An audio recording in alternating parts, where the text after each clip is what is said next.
there and welcome back. In lesson 3, you learned about rhythm, timing, and how to apply your skills to simple songs.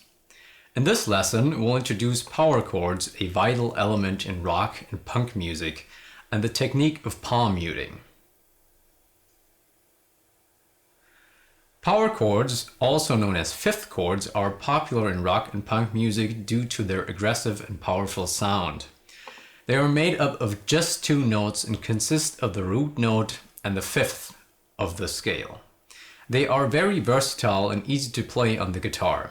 Actually, power chords aren't real chords because, as you may remember from lesson 2, chords consist of 3 different notes or more, so 3 minimum, but that just as a side note.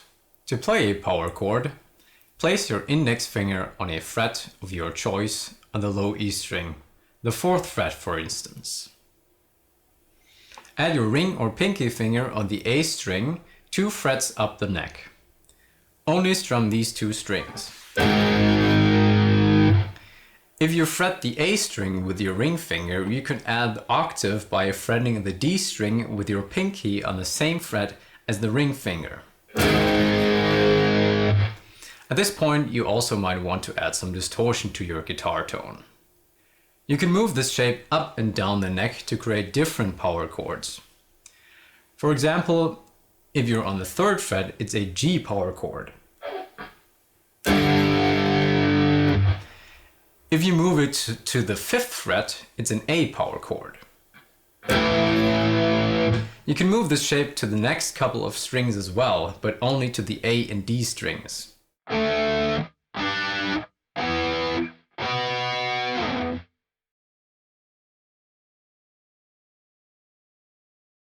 Since you already know open chords, you can turn them into open power chords as well. All you gotta do is get rid of the thirds. Let's start with the E power chord or E5. We're just going to use the index finger for this one. Place it on the A and D strings on the 2nd fret and strum over the E, A, and D strings.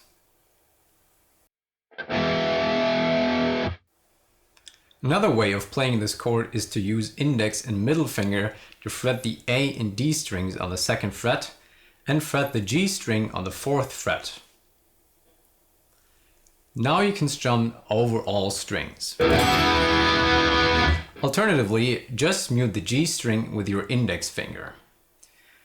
A5 works pretty much the same as E5, just move the index finger 1 string further. So here's E5 again. Now move the index finger and here's A5. G5 is almost the same as its open chord.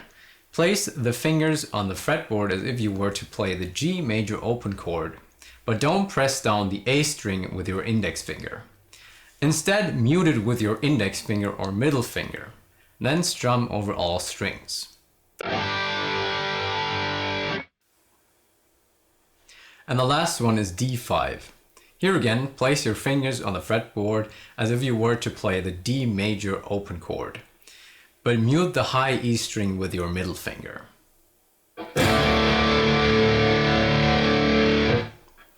Unfortunately, this does not work with the C open chord. Now let's talk about palm muting. Palm muting is a technique that involves lightly resting the palm of your picking hand on the strings near the bridge. This creates a muted percussive sound and is used commonly with power chords to add a chuggy, aggressive tone. To palm mute, place the edge of your palm lightly on the strings near the bridge. Strum the power chord while keeping your palm in contact with the strings. The amount of pressure you apply with your palm and the exact placement will affect the degree of muting, so experiment to find the sound you want. Practice palm muting in combination with power chords to create a rhythmically tight and dynamic effect. For example, you can alternate between an open E power chord and a palm muted E power chord to create a powerful and rhythmic sound. Experiment with different patterns and progressions to develop your palm muting and power chord skills.